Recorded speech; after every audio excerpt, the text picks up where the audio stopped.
Olá, caros amigos, tudo bem? Eu espero que sim. A paz de nosso Senhor e Salvador Jesus Cristo a todos. Espero que todos estejam bem na presença de Deus. Não deixe de se inscrever no canal, de ativar o sininho das notificações, de dar o like e de curtir, comentar e compartilhar com mais irmãos e irmãs e grupos que você faz parte aí nesse mundão de Deus, tá bom, meus amados? Que Deus abençoe muito vocês. Bom, o nosso tema de hoje vai ser um tema bem rápido, apenas baseado numa simples leitura das Sagradas Escrituras, da Bíblia Sagrada, tá? Baseado no Evangelho de Mateus, no capítulo 25 e o versículo de número 5. Eu vou estar lendo, mas preste bem atenção no que eu vou dizer antes, né? Existem coisas que com uma simples leitura, bem detalhada e cuidadosa, né? É por isso que é bom, conforme a Bíblia fala lá no Salmo 1, né? Que bem-aventurado é o homem que não anda segundo o conselho dos ímpios, nem se detém no caminho dos pecadores e nem se assenta na roda dos escarnecedores. Antes tem o seu prazer na Torá do Senhor, na lei do Senhor, e na sua lei, na sua Torá, medita de dia e de noite. Veja só, medita. Meditar é bem diferente de apenas ler, como se estivesse lendo um jornal, uma notícia do futebol, da política, né, das notícias mundiais, né, bem diferente. Então, veja só, tem gente que diz coisas, muitas vezes, que a Bíblia não diz. Simplesmente assim, né? Coisas que a Bíblia não fala nada e as pessoas vão para os púlpitos das igrejas e começam a pregar e começam a dizer que Deus falou dessa maneira. E muitos até usam isso para poder trazer aquele sensacionalismo, né, na mensagem que eles estão trazendo, pregando, ou para trazer aquele frisson, né, dar aquela sensação de poder na igreja, né? Aí as pessoas começam a imaginar, mas o verdadeiro poder é aquele que Jesus falou, quando ele disse, né, para aqueles homens que perguntaram com quem a mulher deveria se casar, né, já que a mulher de repente teve mais de um marido. Com quem ela se casaria na ressurreição? Aí Jesus disse que no mundo além, né, no Olam Rabá, né, no mundo vindouro, no mundo eterno, não se casam nem se dão em casamento, mas são como os anjos de Deus que estão no céu, ou seja, assexuados. Não teremos necessidade de ter sexo, de ter casamento, de ter nada disso. Mas qual o texto que eu quero dizer? E ler, tá? É porque os nossos irmãos, principalmente os nossos irmãos norte-americanos, infelizmente, né? Mas eles vão se despertar disso, se Deus quiser e Deus quer, eles vão se despertar desse tipo de mensagem, né? Mas muitos dizem para dar aquela sensação das 5 virgens e das 5 virgens nécias, 5 virgens prudentes. Eles dizem que as 5 virgens nécias, elas dormiram e as 5 virgens prudentes, elas estavam acordadas.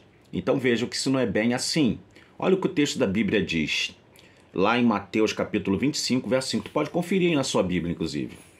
E tardando o noivo, foram todas tomadas de sono e adormeceram. Então veja que nesta parábola das 10 virgens, todas as 10 dormiram, foram tomadas de sono. Então, tardando o noivo, foram todas tomadas de sono e adormeceram. Então, não teve esse negócio de, as 5 prudentes, por elas serem prudentes, elas ficaram acordadas. Elas não dormiram.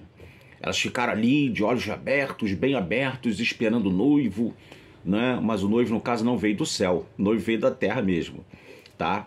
Porque era um ritual que o noivo saía normalmente da casa do amigo dele e ia ao encontro da noiva, ia com um grande cortejo, né, nupcial, para poder chegar na casa da noiva e pegar ela, levá-la, e os dois, depois de receberem várias homenagens, eles recebiam várias citações de salmos, várias citações de cantares, principalmente de cantares de Salomão, do Cântico dos Cânticos, né?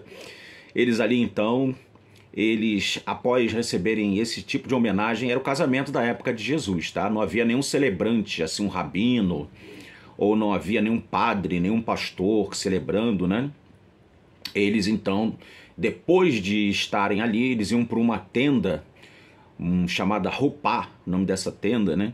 E nesta tenda eles ali ouviam muitas coisas maravilhosas, muitas palavras belas, e quando se fechava a tenda, ali, né, eles consumavam o casamento, ou seja, eles se relacionavam intimamente, não é? Então, houveram 5 virgens que elas dormiram, 5 virgens que dormiram também, tanto as nécias ou as imprudentes, que não tinham azeite suficiente para a festa nupcial, né? Quanto também as que tiveram condições de entrar com o noivo, né, na festa nupcial, todas dormiram. Só que umas estavam com o sono dos justos e a outras estavam com o sono da inconsequência, né? Porque pediram às que tinham azeite para dar-lhes azeite. Dá-nos do teu azeite que o nosso vai acabar. E elas disseram, né? Nós temos que ficar com o nosso azeite, que senão vai faltar para vocês e para nós. Olha o símbolo da prudência.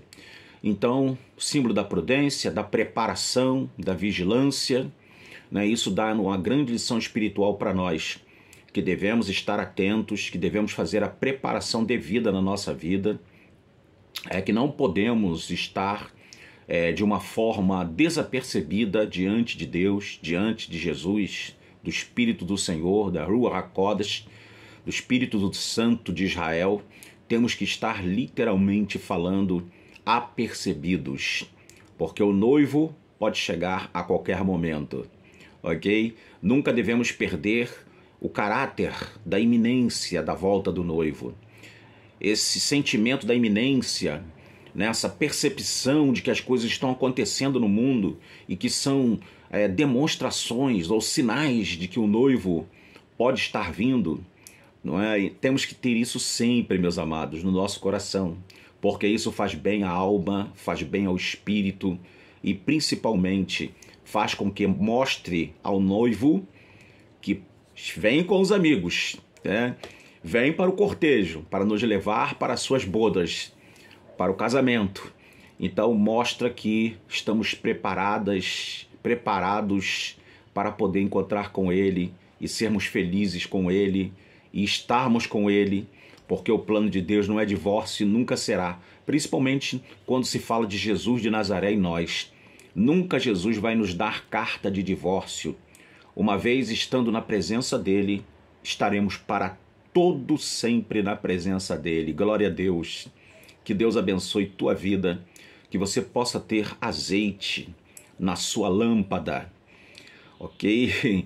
E que você não deixe de botar o azeite ali devido para a preparação, para que você possa, ao noivo, quando vira aquela voz, aí vem o noivo, né? E interessante que Paulo diz que vai ser ressoado uma trombeta de Deus, vai ser dada uma voz de ordem, uma palavra de ordem, vai ser ressoada a voz do arcanjo e nós ouviremos isto, o ressoar da trombeta, a voz do arcanjo, e a palavra de ordem será dada para que a trombeta seja tocada e a voz do arcanjo seja dada. Então, meus queridos, que Deus possa abençoar nossa percepção espiritual, nossa audição espiritual, que ela possa estar aguçada mediante as coisas que ainda irão acontecer. Mas fica aí exatamente tirar dessa dúvida. Se você tinha essa dúvida, se você já ouviu alguém, porque tem muita gente que ouve as coisas às vezes nas comunidades de fé e elas ouviram, aquilo ali é uma regra de fé e prática. Mas é bom você ouvir e fazer como os bereanos, que iam lá conferir se de fato as coisas eram daquele jeito que estava sendo falada. E isso é muito importante. Não é só ficar ouvindo e não, isso daí o pregador falou, o rabino falou, o professor falou. Não, o professor é homem, ele falha, eu falho. Às vezes eu posso falar alguma coisa aqui também e depois eu vou ver o vídeo, falei, caramba, não foi a citação certa, não foi. É por isso que às vezes eu boto, às vezes no meu vídeo, costumo botar errata, né? Lá nos comentários, às vezes eu boto, não, o texto não é esse que eu citei, é o texto tal. Isso é honestidade para com as pessoas que estão ouvindo-me, para com as pessoas que estão ali atentas ao que eu estou dizendo aqui. Então é isso, fica esse sábio conselho, tá bom? para que você haja desta forma e proceda desta forma, que fazendo assim, Deus irá abençoar muito a tua vida e vai te dar discernimento para que a sua percepção esteja diante de Deus aguçada para a honra e a glória do Senhor. Forte abraço, fiquem todos na paz do Senhor Jesus. Até o próximo vídeo e não deixe de dar o like, de se inscrever, de curtir, compartilhar e espalhar essa palavra pelos 4 cantos da terra. Em nome do Cristo, do Filho do Deus bendito. Fiquem com Deus. Shalom.